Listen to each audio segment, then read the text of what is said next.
everyone, welcome to the start of a new Book One Cozies Club chapter by chapter. I'm Di, and these are my audio-only reading vlogs for the Book One Cozies Club, or first in a series Cozy Mystery Book Club. This month, we are reading Midsummer Night's Mischief, the first book in the Wiccan Wheel Mystery series by Jennifer David Hesse. As I will be sharing my thoughts with you along the way, there will be spoilers. So if you haven't read the chapters noted in the title of this video, I suggest that you not listen to this recording until you have. If you prefer to hear my general thoughts on this book in its entirety, keep an eye out for my Book One Cozies Club series First Impressions video, which will be posted sometime after the reading vlogs for this book have commenced. So as I mentioned, we are reading Midsummer Night's Mischief. This book has 27 chapters plus a prologue. So we will divide this book into 4 chapter sections, and so there will be 7 videos for this chapter by chapter. I'm going to go ahead and combine the prologue into the first section. So this section will include the prologue through chapter 4.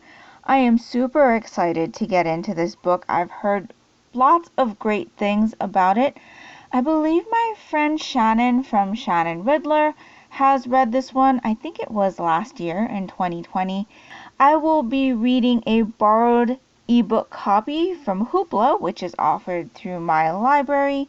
I was going to read this one on my Nook. However, the Hoopla app on my Nook does not allow you to change the background on the app. So the background is very, very white, and I normally like to read in dark mode, so I will be reading this on my Kindle through the Hoopla app, because for some reason the Hoopla app on Kindle allows you to change it to dark mode. So like I said, I'm very excited to start this book, so I'm going to dive into the prologue right now, and I will be back with you in a bit.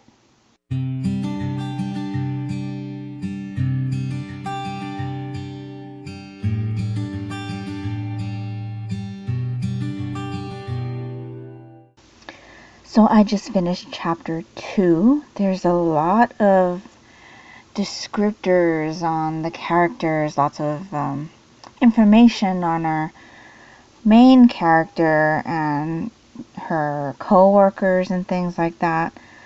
I'm not sure that I'm really into having all of that information. I'm much more interested in the mystery of who took this book, especially because that's all of what happened in the prologue. Obviously, based on what we've read so far, there are a number of people that know about this book's existence, and the fact that the book is not in a protected, safe, secure area. Obviously, we've seen that it was at the house. That's not the smartest decision, if you ask me. I mean, I get that she's super excited to share the discovery of this book with her book club members, but at the same time, it's a valuable, would you call it an artifact? It's a valuable book, and even if nobody knows what she's carrying around, just a plain old Joe on the street, the more people she shares the existence of the book with, not to mention the fact that she is in possession of it, is not very smart. Unfortunately, we know that she does pass, and the book is in her house when she passes. I'm curious to see what happens to Eleanor. I hope her death isn't untimely, and that the cause is not because of this book. I'm not really impressed with Crenshaw. I don't know. I had to chuckle a little bit when he was introduced, because the name definitely goes with the description, even if it was a bit hilarious to me. But with just the way that he had acted when Eleanor came into the office with the book, it was quite funny. And even though I'm not liking him too much at this time, I am curious about the other guy that's in her office, the one that asked about having their paychecks advanced. Oh, what was his name? Was it Jeremy? Yes, it was Jeremy. I'm kind of wondering what's going on with him that he'd, be inquiring about an advance. Obviously, with everything that's going on, he's a fast and easy suspect. But I think it's really too early to tell whether or not he would be considered a suspect, just based on the fact that he seems to be in a slight financial pickle. But yeah, that's pretty much all I have to say on what I've read so far. I'm going to dive into chapter 3 right now, and I will be back with you in a bit.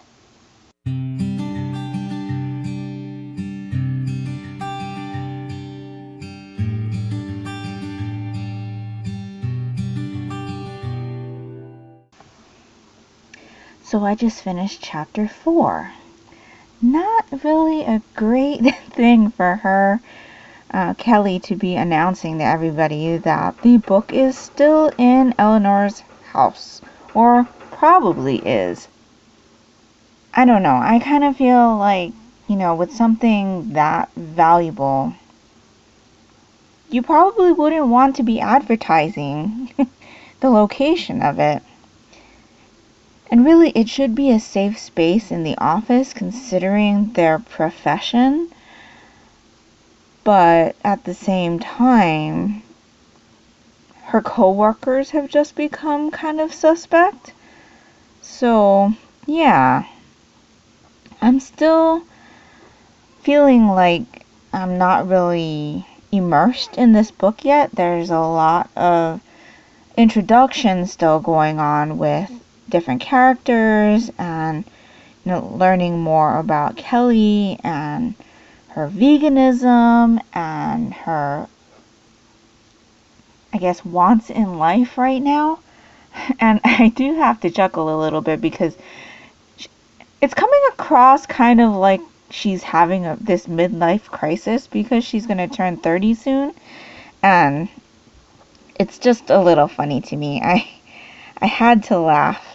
At least it's coming across to me like she feels like if she doesn't find her soulmate soon, she's never gonna find him.